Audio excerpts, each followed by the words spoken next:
Akaltum ni'amallahi wa lam tu'addu syukraha. Kamu makan nikmat Allah dari mulai bangun pagi, alhamdulillahilladzi ahyana ba'da ma amatana wa ilaihin nusyur, udara dengan milik Allah. Menghirup paru-parunya punya Allah, minum airnya punya Allah, makan padinya punya Allah. Tapi tidak sesuai syukurnya kepada Allah.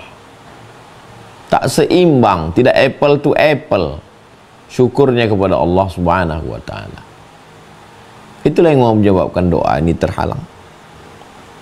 5. Wa araftumul jannata falam tatlubuha. Kamu tahu surga. Tiap hari berdoa wa adkhilnal jannata ma'al abrar. Tiap hari berdoa Allahumma inna nas'aluka ridhaka wal jannah, minta surga. Falam tatlubuha, tapi kamu tidak pernah mencarinya, berusaha untuk masuk surga dengan amal lisan, dengan amal badan, dengan amal hati, dengan amal fikiran. Salah satu yang menghalangi kita. 6. Wa araftumun nara falam tahrubu minha. Kamu tahu neraka, tiap hari berdoa Allahumma ajirna minan nar, Allahumma ajirna minan nar, Allahumma ajirna minan nar, Rabbana atina fid dunya hasanah wa fil akhirati hasanah wa qina azabannar. Tapi kamu tidak pernah lari dari neraka. Lari dari neraka dengan perbuatan, lari dari neraka dengan action, lari dari neraka dengan takut buat haram. Yang ditengok haram, yang didengar haram, yang dicakapkan haram, yang dimakan haram. Itulah yang membuat kita tidak terkabulnya doa. 7. Wa araftumus syaitana wa lam tuharibuhu. Kamu tahu setan. Tiap hari auzubillahi minasyaitonir rajim, auzubillahi minasyaitonir rajim, a'idzukum bikalimatillahi tammati min kulli syaitanin wa hamma min kulli ainil lamma. Bismillahilladzi la yadurru ma'a ismihi syai'un fil ardi wala fis sama' wa huwas samiul alim. Walam tuharibuhu, tapi kamu tidak memerangi setan. Berkawan dengan setan, bergaul dengan setan, berteman dengan setan, melempar setan, berkawan dengan setan. Tidak memutuskan hubungan dengan setan. Ikut ajakan setan, menapaki langkah-langkah setan. La tattabi'u khutuwatis syaitan. Jangan ikuti langkah-langkah setan. Lalu berdoa kepada Allah, Allah tidak kabulkan. 8. Wa araftumul mauta falam tasta'iddu lahu. Kamu tahu mati. Tahu mati. Mengiring orang mati, memandikan orang mati, mengantar orang mati, menyolatkan orang mati, menggali kuburan orang mati. Keluarga sudah banyak yang mati. Ayah sudah mati, ibu sudah mati. Bahkan anaknya pun mati. Suami mati. Suami mati, bini masih pakai baju setan. Ayah mati, emak mati, anak masih sengkap mabuk. Araftumul mauta, kamu tahu mati, falam tasta'iddu lahu, tapi kamu tidak pernah buat persiapan untuk mati.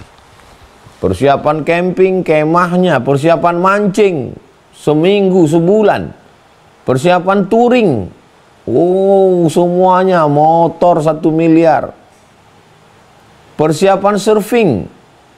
Ada tim surveinya, sewa speedboatnya, persiapan diving, persiapan snorkeling, persiapan mati. Ya mati-mati aja lah.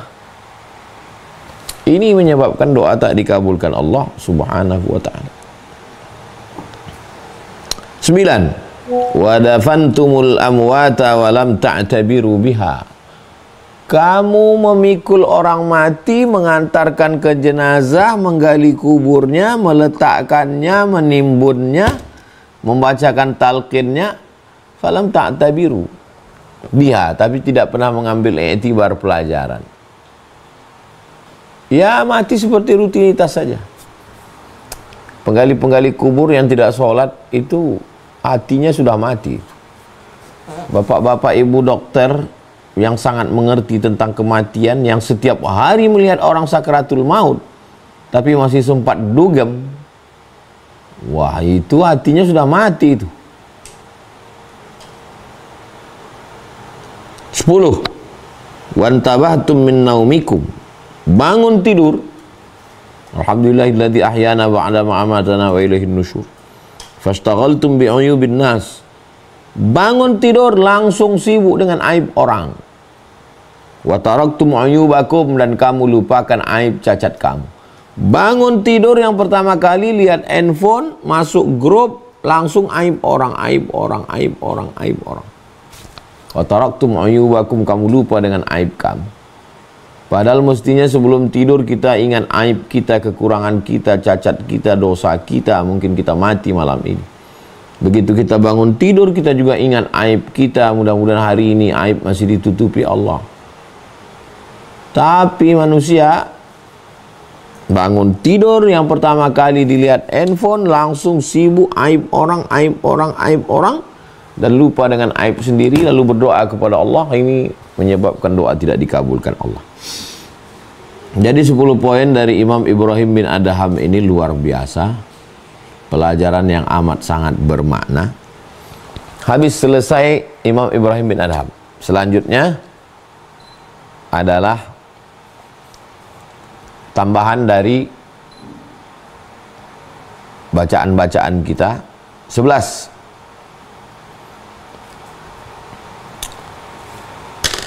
Yang ke-11, rajulun ash'as, ada seorang laki-laki rambutnya kusut, aghbar, berdebu.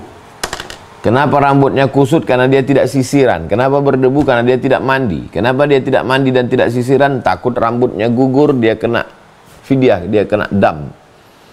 Karena dia sedang berada dalam ibadah yang suci, haji dan umrah di tanah suci Makkah Al-Mukarramah, dengan pakaian yang suci, pakaian ihram. Yamuddu yadaihi ila sama, tangannya dia tengadahkan ke langit berdoa, ya Rabb, ya Rabb, ya Allah, ya Allah. Doanya tidak dikabulkan Allah. Kenapa doanya tidak dikabulkan Allah? Mat'amuhu haram, makanannya haram. Mashrabuhu haram, minumannya haram. Malbasuhu haram, pakaiannya haram. Wa ghudhiya bil haram, diberi makanan haram, dikasih makan haram, minum haram, duit haram. Anna yustajabulah, apakah mungkin doanya dikabulkan Allah Subhanahu wa ta'ala? Ini hadis Nabi Muhammad SAW, hadis sahih dalam Sahih Muslim. Betapa makanan haram, minuman haram. Itulah kenapa Allah Subhanahu wa ta'ala menyuruh kita, kulu, makanlah min thayyibat, yang baik-baik, halalan thayyibah, halal baik, halal dan bergizi. Jadi kalau sampai kita kena makan haram ini, makanya dalam hadis dikatakan, atib mat'amak takun mustajabad da'wah. Jaga makananmu, maka doamu diperkenankan Allah. Makanan. Makanan menjadi lisan, makanan menjadi darah daging, makanan menjadi tulang belulang. Permohonan kepada Allah tak dikabulkan gara-gara makanan. 12.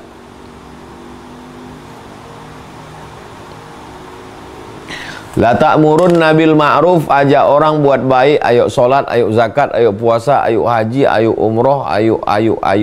Wala tanhauna 'anil munkar. Larang orang buat mungkar, jangan zina, jangan curi, jangan ribah, jangan namimah, jangan LGBT, jangan khamar, jangan mabuk, jangan sakau, jangan. Laksanakan amar ma'ruf nahi munkar. La yushikanna ayyab'atsallahu 'alaikum iqaban. Dikhawatirkan kalau kamu tidak melakukan amar ma'ruf nahi munkar, akan diturunkan Allah Subhanahu wa taala hukuman. Lalu kemudian ketika hukuman itu datang, summa tad'unahu, lalu kamu berdoa, ya Rabb, ya Rabb, ya Allah, idfa'anal ghala wal waba wal fahsya wal riba wal zina. Selamatkan negeri kami dari malapetaka, bencana, riba, zina, narkoba, tsunami, gempa bumi. Fala yustajabu lakum, doa kamu tidak dikabulkan. Kenapa doa tidak dikabulkan? Doa tidak dikabulkan karena tidak melakukan amar ma'ruf nahi munkar. Yang penting saya sholat, yang penting saya puasa, yang penting saya rajin ibadah, yang penting saya haji umroh. Masalah tetangga saya nggak pakai jilbab, masalah orang minum khamar bukan urusan saya. Efeknya kepada doa. Fala yustajabu lakum, doa kamu tidak dikabulkan gara-gara makanan haram, Gara-gara tidak melaksanakan amar ma'ruf nahi mungkar. 13.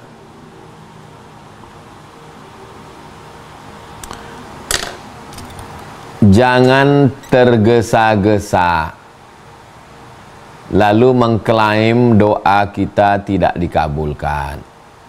Coba lihat Nabi Muhammad SAW berdoa 16, 17, 18 bulan. Ketika sampai ke Madinah, minta arah kiblat supaya sholatnya menghadap ke Ka'bah. Karena waktu sampai di Madinah, sholat menghadap ke Baitul Maqdis Palestina. Semoga Allah menolong saudara kita di Palestina. Qad nara taqalluba wajhika fis sama. Kami melihat wajahmu menengadah ke langit. Nabi sholat kepalanya menghadap ke langit. Lalu apa kata Allah? Qad nara taqalluba wajhika fis sama. Kami melihat wajahmu menghadap ke langit. Falan walliyannaka qiblatan tardaha. Kami akan mengalihkan kiblatmu ke arah kiblat yang kamu inginkan. Sampai akhirnya turun ayat itu pada bulan Sya'ban tahun kedua. Fawalli wajhaka syatral masjidil haram. Hadapkanlah wajahmu ke arah Masjidil Haram. Itulah dia di Madinah, namanya Masjid Qiblatain. Masjid dua kiblat. Karena kiblat pertama menghadap ke Baitul Maqdis Palestina, turun ayat menghadap ke kiblat Ka'bah.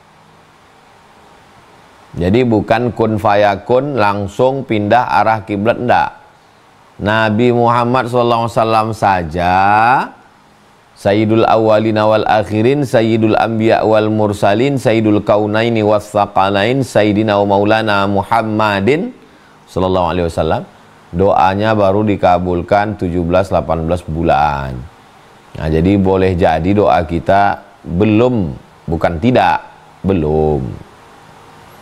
Nabi Musa alaihissalam 40 tahun di lembah Tih ketika membawa Bani Israel dari Mesir menuju Palestina. Padahal Nabi Musa, Nabi ulul azmi. Nabi Ibrahim alaihissalam berdoa, Rabbi habli minas sholihin, Rabbi habli minas sholihin, Rabbi habli minas sholihin. Lahir anaknya umurnya 86 tahun. Setelah itu baru 13 tahun, setelah itu 86 tambah 13, 99 tahun, baru lahir anaknya Ishak. Rabbi habli minas sholihin, Rabbi habli minas sholihin, Rabbi habli minas sholihin. Nah, jadi bandingkan juga, jangan lalu cepat-cepat mengatakan apa ini doa. Mungkin doanya depending Allah menurut ilmu Allah, waktu yang sesuai menurut ilmu Allah subhanahu wa ta'ala. Yang ke-14,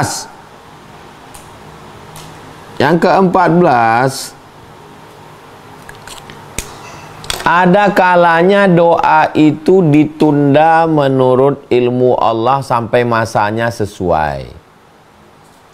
Ada kalanya doa itu nanti diberikan di akhirat lebih hebat daripada diberikan di dunia. Misal pagi orang minta kambing. Ya Allah, berikanlah aku kambing. Sampai petang nggak ada dapat kambing. Loh, kok doa saya nggak makbul? Saya kan sudah ikut sunnah, semua udah, kok nggak makbul? Sebetulnya doanya makbul. Karena ada 3 kemungkinan. Enggak Pak Ustadz, saya doanya subuh, zuhur, asar, maghrib, isya sampai malam nggak dapat kambing. Karena kalau diberi Allah kambingnya sekarang, itu cuma dapat pahala 1 makan kambing. Tapi kalau kambingnya diberi Allah nanti Idul Adha, itu dapat pahala kurban.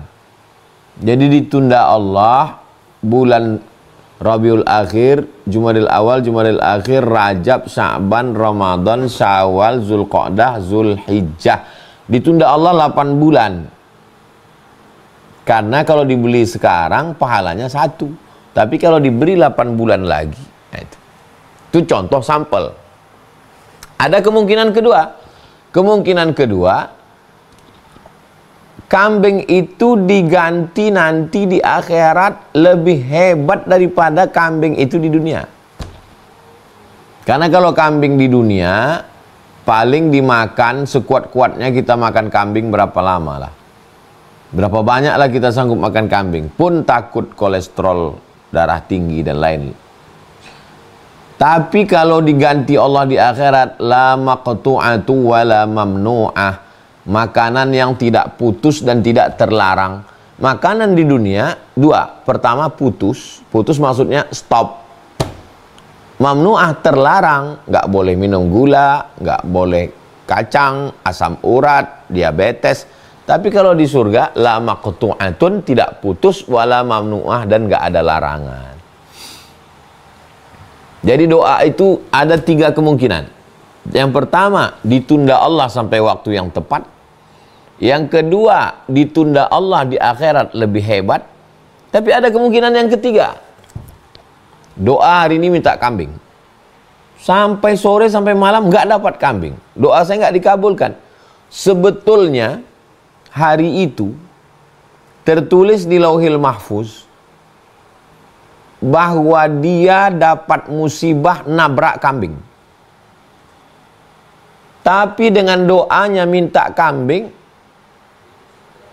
dia berangkat dari rumah jam 6. Menurut takdir Allah, dia nabrak kambing jam 6.15. Tiba-tiba pagi itu anaknya pipis, ganti pempes, pintunya macet, motor di start nggak hidup, lewat 5 menit. 5 menitnya itu ternyata kambingnya lewat, baru dia lalu. Jadi ada kemungkinan yang ketiga, minta kambing, nggak dapat kambing, dijauhkan musibah seharga kambing.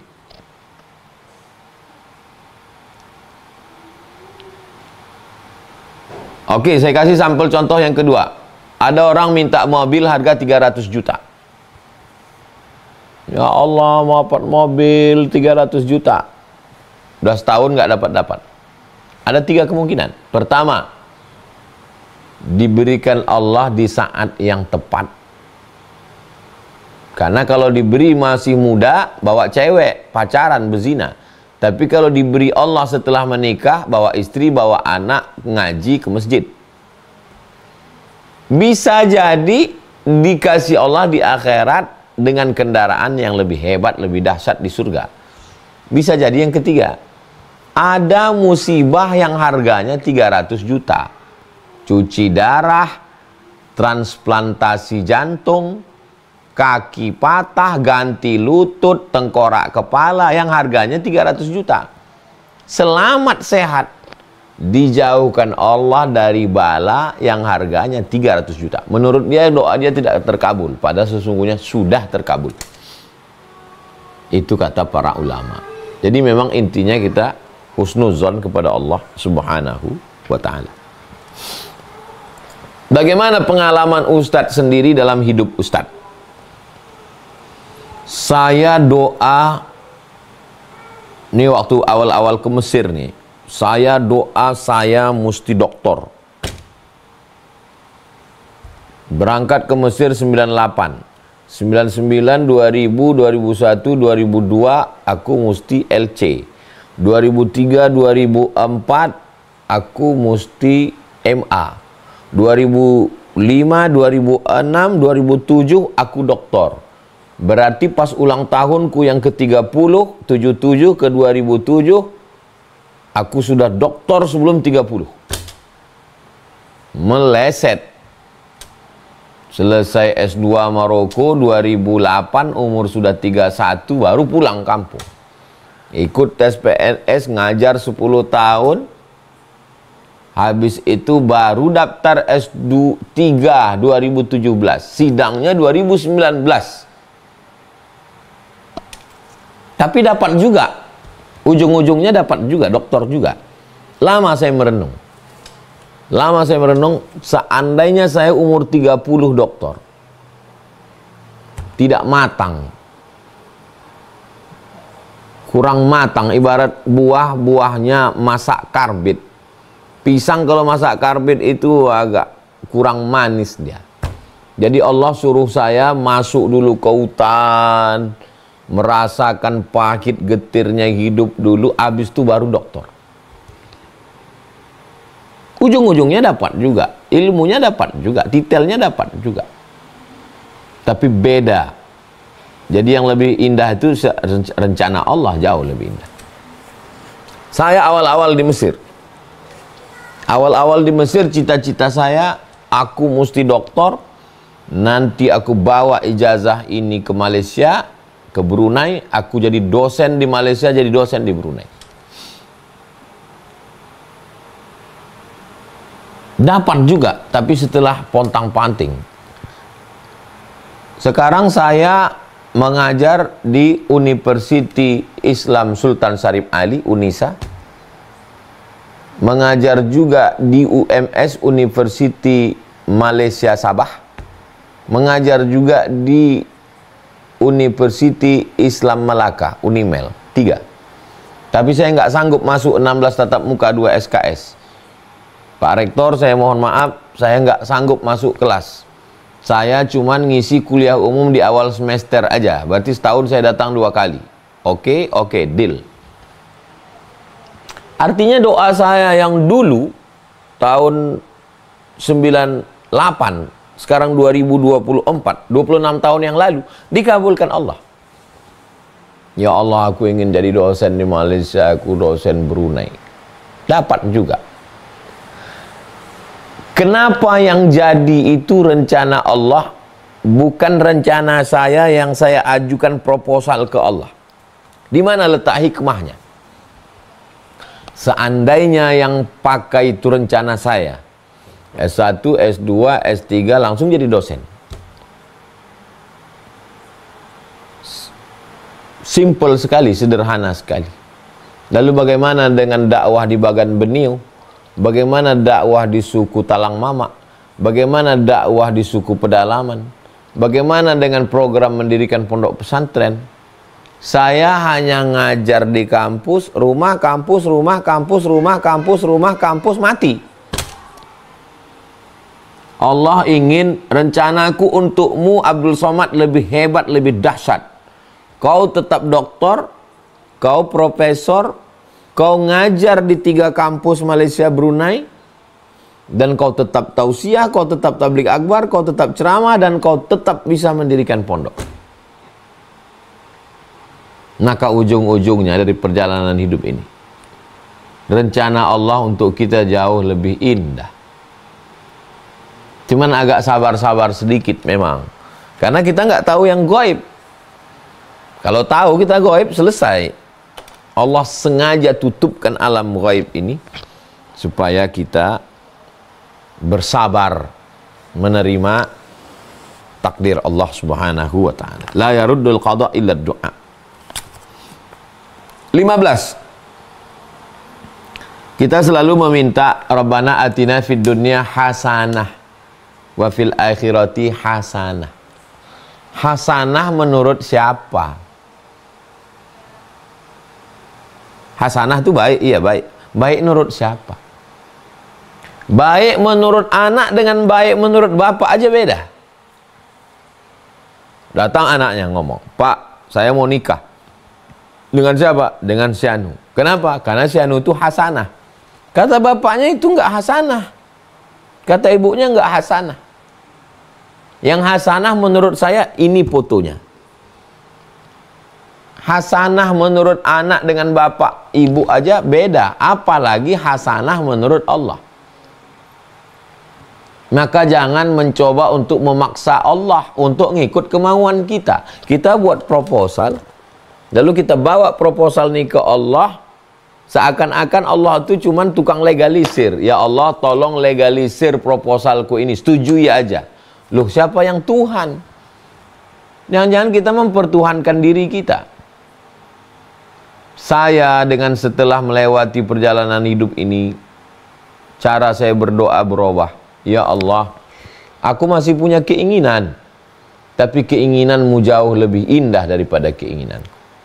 Aku punya rencana ya Allah, tapi rencanamu untuk diriku jauh lebih indah. Setelah ku lewati 47 tahun ini, Maka kalau memang permohonanku ini baik untukku, baik untuk keluargaku, baik untuk agamaku, baik untuk umatku, kabulkanlah ya Allah. Tapi kalau tidak, maka berikanlah yang terbaik untukku menurut Engkau ya Allah. Nah, itu doa itu saya dapatkan dari pengalaman hidup. Kalau dulu pas lagi kuliah, lagi ngotot-ngototnya memang mesti begini, mesti begini. Tapi setelah menjalani hidup, berubah cara berdoa. Saya masih punya keinginan pembebasan tanah, tapi bukan untuk saya, untuk santri, untuk pondok. Keinginan supaya kelas, keinginan supaya anak-anak keponakan santri-santri ini dapat beasiswa, mereka bisa S2, S3, mereka pulang, mereka mengabdikan ilmu. Banyak keinginan-keinginan. Kalau keinginan pribadi rasanya tak ada. Keinginan pondok, keinginan anak-anak, keinginan santri-santri. Syukur saya kurang dibandingkan nikmat Allah. Saya ingin, ya Allah, jadikan aku hambamu yang bersyukur. Syukurku kurang, sujudku kurang, solatku kurang, puasaku kurang, baca Quranku kurang, zikirku kurang, dosaku lebih, dosa mataku lebih, dosa telingaku lebih. Maka jadikan aku hambamu yang bersyukur ya Allah. 30 menit kita bahas bersama 15 poin. Saya kembalikan ke Bang Alvin Firdaus. Kita lanjutkan dalam dialog interaktif. Terima kasih. Wassalamualaikum warahmatullahi wabarakatuh.